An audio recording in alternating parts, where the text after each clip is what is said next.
Welcome to the Enable Growth channel. Hello, thanks for joining me and thanks for watching this video. Today I want to talk about new trends in political campaigning and more specifically how social media and messaging apps are influencing the way that we need to do political campaigning and how only the politicians that are able to embrace social media and messaging apps and websites effectively are going to be the ones that would win campaigns. Okay, win elections. I must say, not campaigns. You don't win campaigns, you win elections. All right. Over the past 15 plus years, I've been blessed to be a part of several campaigns in UK, in Ghana, in Nigeria, and in Kenya, working on the strategies, mainly on communication and digital and technology, how it's used to, drive their campaigns. What I want to say right at the get-go is that political rallies, door-to-door knocking, traditional TV and radio will still be relevant and useful for political campaigning. However, they are not the most effective today. The reason why I say that is that, speak to any political strategist and they'll tell you that. Today, to win an election, you need a strong turnout from the undecided and first-time voters. And undecided and first-time voters tend to be mainly Gen Zs and millennials. So, for example, in 2024, Ghana are going to the polls to elect a new president and new parliamentarians. What you would find is that most of the people who are going to vote in 2024 are people who today are maybe under the age of 22, because the last election in 2020, they were not qualified to vote. They were not 18 yet, so they were not qualified to vote now. The second thing also is that this generation of voters, Gen Zs, and I will add millennials to that, are people who do not consume a lot of traditional media. Traditional media being traditional radio, TV, newspaper, and they don't turn up at rallies, political rallies. In fact, I said something this week that don't expect Gen Zs and millennials to turn up at a political rally. On the contrary, they expect you, the politician, to have an active and compelling online presence where they can see you, they can find you, they can engage you, and that's where they want to engage you on your manifesto. They expect you to come online and discuss your manifesto with them. Remember, they are also very, very vocal. They say what they think. They are quick to speak their mind. And so you need to be active in the spaces where they are most active and having conversations to be able to engage them and convert them to vote for you. They are also people that we say whose votes are not on autopilot. By that I mean people who will always vote the same way. They will always vote for the same party and its candidates. No. Most Gen Zs and millennials want to be convinced. Okay? Because they want to vote for people who understand their needs and have their interest in the future that they want to offer the country or offer the constituency. Okay, so it's very important that you understand it this way.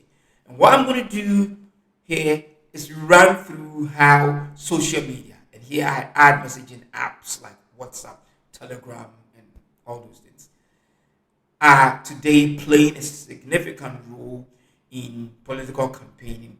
And in fact, let me say that the politicians that will win elections in the next, let's say, 10 to 20 years are the ones that are able to leverage digital technology effectively for their campaigning and also to even track, monitor. So a lot of analytics and even like data analysis, identifying all sorts of things, trackers, even tabulating their, results. Those are the ones that will win elections. And this is why, let me say it again, if you are running a campaign today, if you're a politician today, you need a qualified and a very knowledgeable digital campaign strategist to help you on your campaign. You need a digital campaign manager. That's not to say that you don't need a traditional campaign manager who oversee everything.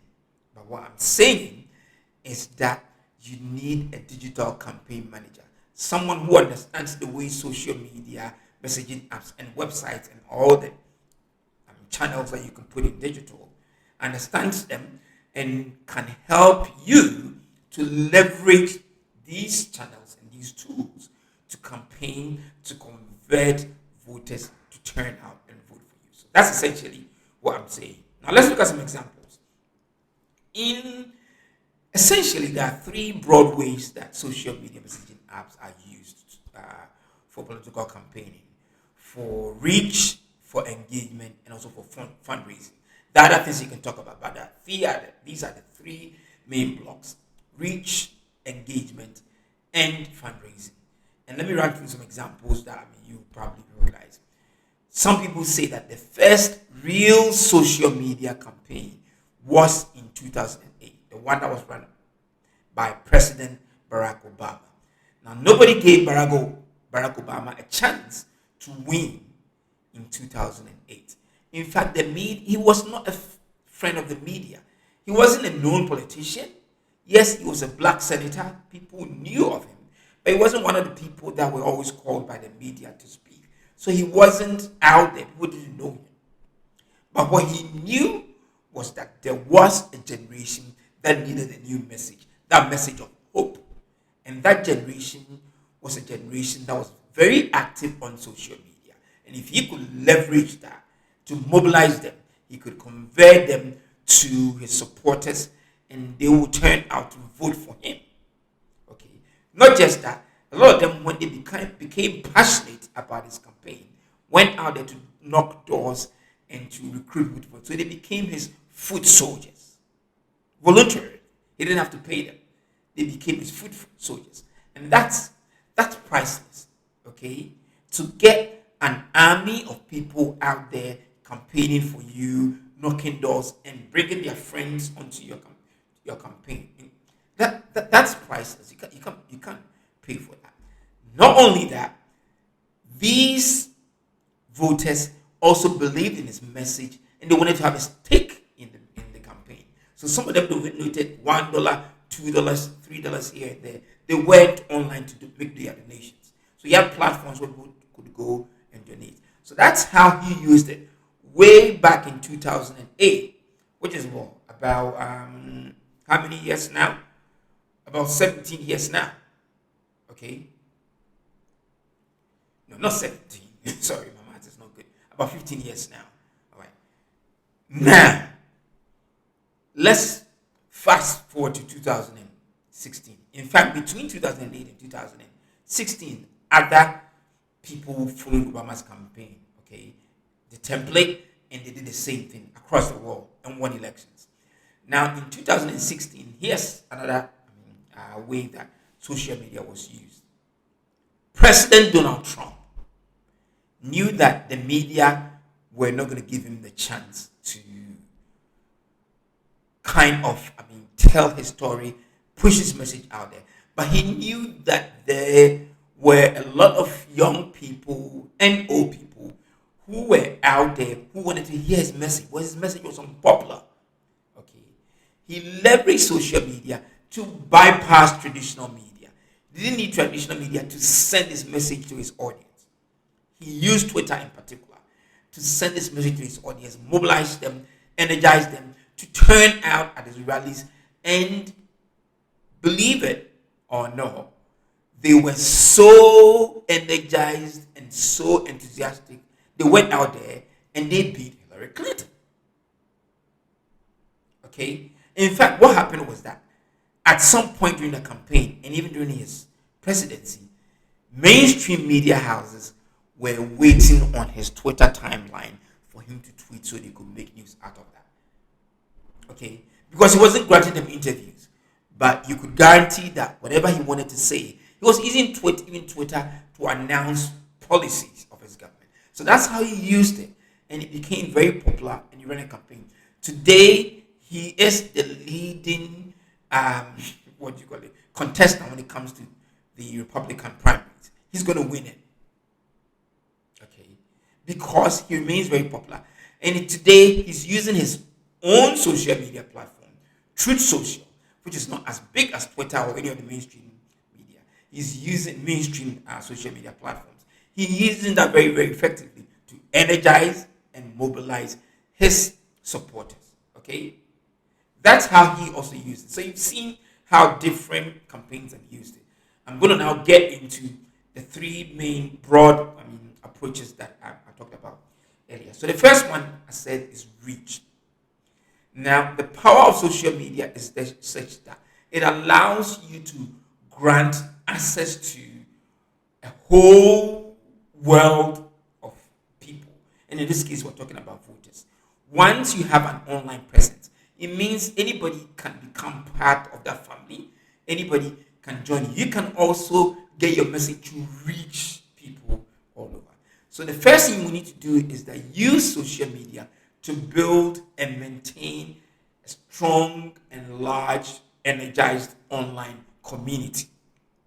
Now, people would say, well, for example, if we're talking about Ghana, how many Twitter followers does, for example, President Mahama have? All the other people who are going to contest with, or even during the primaries, if you look at somebody like, they have NDC primaries. If you look at somebody like Kojo Bonsu, for example, he had very, very little when it comes to online presence. President Mahama has into the hundreds of thousands of followers on Twitter, on Facebook, and on Instagram. Okay, so that was the big difference. So all of a sudden, yes, social media is not free, but when you are passionate and people also buy into your message, when people are passionate and they buy into your message, they will be waiting on your timeline for you to communicate with them, for you to send your message. So you can use that to build a community of people who you can then engage with regularly. That's very, very important. You use that also to share your message. It means, like Donald Trump did, you have the speed and the reach and everything you need to be able to send your message quickly. It's not like traditional media where now you need to arrange with the media house to grant you an interview, or if it's newspaper, you need to wait for the newspaper to publish it the next day or whatever. No, it's instant. As soon as there's something happening, you can communicate. You can even go live easily. All you need sometimes is just a smartphone and you go live. Okay, so that's huge. And what you need to do is you take your manifesto and you look at aspects of the manifesto and create content that you share online. It's like disseminating your manifesto and discussing your manifesto with your online audience. Okay. The third thing is that once it's online, it means anybody that has access to it can share it. So, like I said, former President Mahama has hundreds of thousands of followers on Instagram, Twitter, and Facebook. Okay. Same way, if the competition, the challenge is going to come from, for example, Vice President Bawumia, he also has a huge audience on these three platforms, for example. Okay. What it means is that anytime that any of them puts something on social media, that becomes available online and people can share it. So, for example, you can move from 500,000 to 1 million to 2 million to 3 million, not by them posting it, but by their followers sharing it, retweeting it. That's how it works. So there's like a ripple effect, okay? And that's what we call earned media. Okay, and some of their followers also have similar numbers. Okay, so all of a sudden, there's an explosion. There's an instant reach of huge numbers without you having to do anything. So that's very, very powerful. Okay, the fact that it's shareable.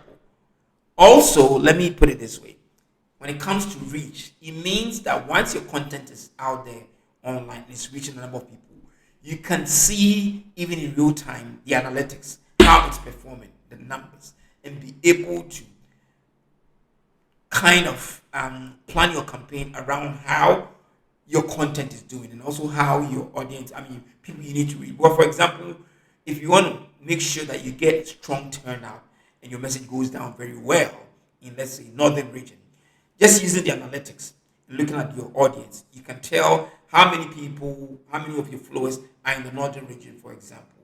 So, and looking at that and also the number of people in the northern region who are uh, active on social media, for example, you can then be able to plan and do some targeted messaging where even some of the messages are targeted at only those people and they are not targeted at people in other regions where this might not be relevant to them. So that's how powerful social media is. Okay. And then, like I said, under reach, also, let me just say that once you've reached and recruited and built the audience, okay, you can then convert your audience to people who become food soldiers. Like I said, Barack Obama did. His followers then went out there to recruit their friends and family, colleagues, schoolmates, all those people. Recruit them both online and even do door to door campaigning. Okay. Last one I'll say under reach is that once your content is also out there and people can access your content, they can, for example, print your posters, do all sorts of use also get access to all sorts of collateral and use them for campaigning. So you don't even have to go out there and have to campaign. Let's say, for example, somebody wants to organize like lunch for friends of, let's say, Baumia or Mahama on Legon campus. They can go onto your social media or your website. They will see so many official um, campaign materials that they can print. They can even go out there and set up with these things so that people would have they can organize their own campaigns online. That's essentially what I'm saying there. So that's under reach. There's a lot more that goes in there. But because this is just a podcast, stop with reach here. The next I want to talk about is engagement. Very, very, very, very key. Now, let me put it this way. The fact that your message reaches any target audience doesn't mean that they've bought your message. You need to engage them. We move from awareness to consideration to engagement to conversion. Okay? Consideration and engagement might come, either in reverse way. Either one can come before the other. But the key thing is that you need to move from awareness through consideration and engagement to conversion. Okay. Now, engagement here means having conversations with them. Okay. Them engaging with your content, sharing it, commenting on your content that you post online, all those things. This is super, super, super, super key. The only way that the people I talked about, the Gen Zs and millennials I talked about, will buy your message and will vote for you is if you engage them and you sell your message to them and get them to buy into your message. And that's through engagement. And so you need to do that. Today, with social media tools like Twitter Speaks, with Clubhouse, Instagram Live, and tools like that, you are able to engage, even have live engagement. So you can go there and have conversations with them. Remember, like I said earlier, this generation, millennials and also Gen Zs, are very vocal. So engagement here doesn't mean you standing on a bully pulpit like you do in a church and just speak. You speak very little, but you engage with them. You listen to them. Let them speak. Get to understand what's important to them. There's something we often say in communication, we say in marketing. With him, what is in it for me? And that's always key. You need to listen to what they're saying and be able to tell them what is in it for them. And that's engagement.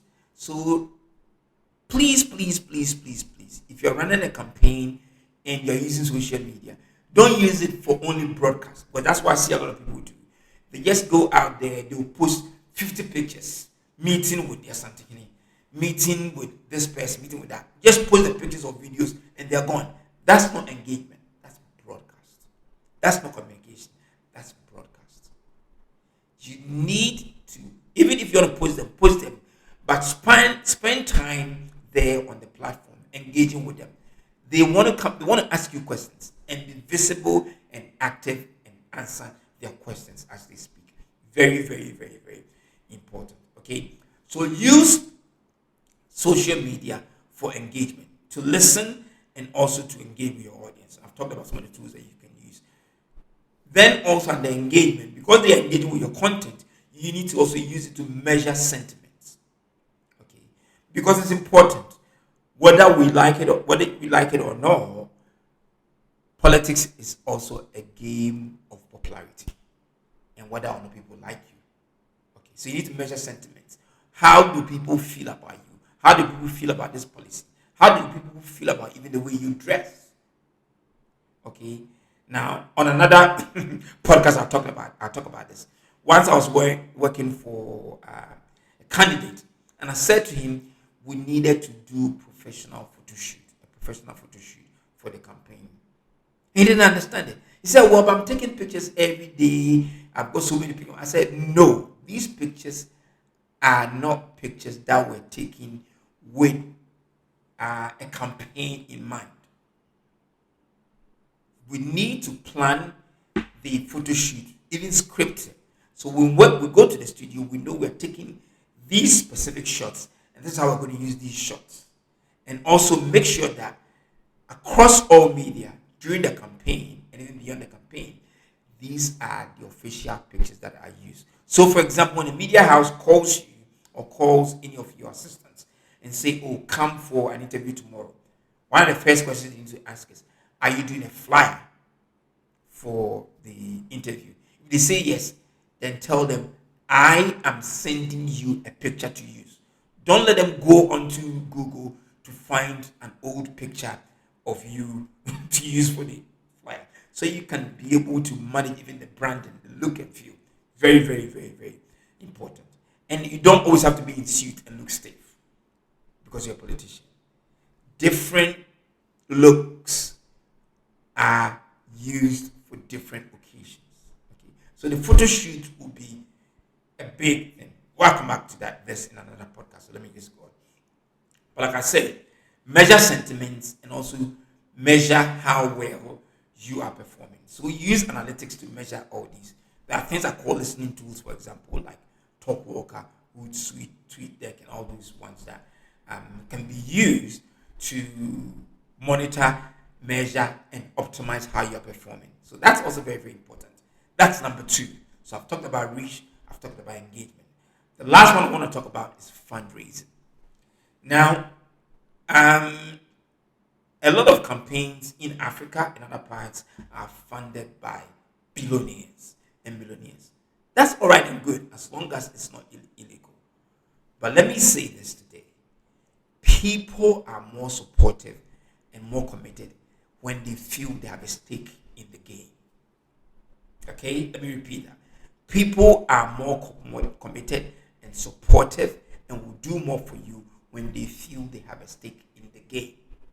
And what you want to do is make it possible for every potential voter, every supporter to have a stake in your campaign. So build platforms online, leverage mobile payment platforms, all those things. People donate from 1 CD, $1, 1 shilling or whatever, to as much as is possible. But when you do that, it means that every young person could even be unemployed, but they feel they are so passionate about your campaign, they support you so much, they want to contribute to your campaign. Use that. That also means that you are not are kind of like held to ransom by these millionaires and billionaires. Because let's face it, Some of these people, they donate big to your campaign. When you win, they will come back asking for favors. And you're kind of indebted to them because you took their money. But if you can run a campaign that is financed by donations from ordinary people, normal people, no big donors, like Obama did. Yeah, he had a few big donors, but majority of the fundraising came from people who were not interested in contracts. They were just interested in the vision, the hope that you offered. That also enables you to be a bit more independent and be your own self when you come to power. Because remember that 4 years down the line, you'll be going back asking for people to go out there and vote for you again. If you fail them and you are not able to deliver your manifesto the first time, you can't go back and ask and expect that they will turn out and vote for you. Okay? It's very, very important. So make sure that you allow people to donate to your campaign. The more people have a stake in the game, the more committed they are to contribute to the campaign. And also the more likely that they will support you and get out there to recruit their friends and family to vote on the campaign. Let me conclude this. Let me say this. Social media, yes, is the home of fake news. But you can't ignore it as a campaign channel. Hands down. Let me break this down. Because social media allows anybody to post anything, we're going to see a lot more fake news out there. People will doctor audio, video, and all this. These days, even with AI generated images and content, expect to see a lot more fake news out there. But that's also why you need to be active online, so that you can identify them quickly, promptly, and be able to respond to them where there's fake news, and you have to respond to them. Okay. So it's the home of fake news, and what you often hear is that a lot of politicians will say, "No, I don't want to go there because it's a minefield." No, you don't have a choice.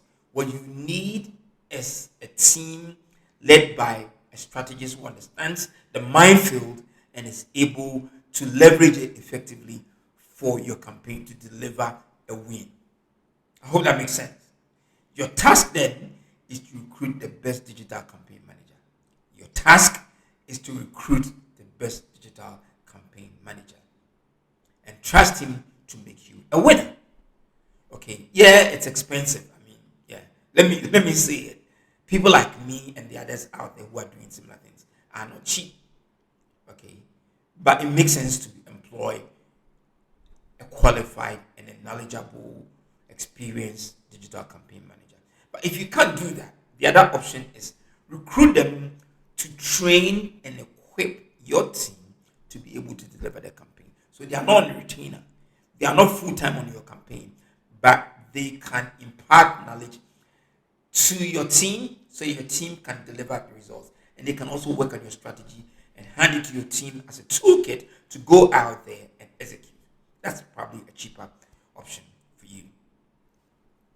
Every political campaign, let me repeat it, needs a digital campaign manager, strategist, and digital campaign team. It's not one man that's going to run it. Okay?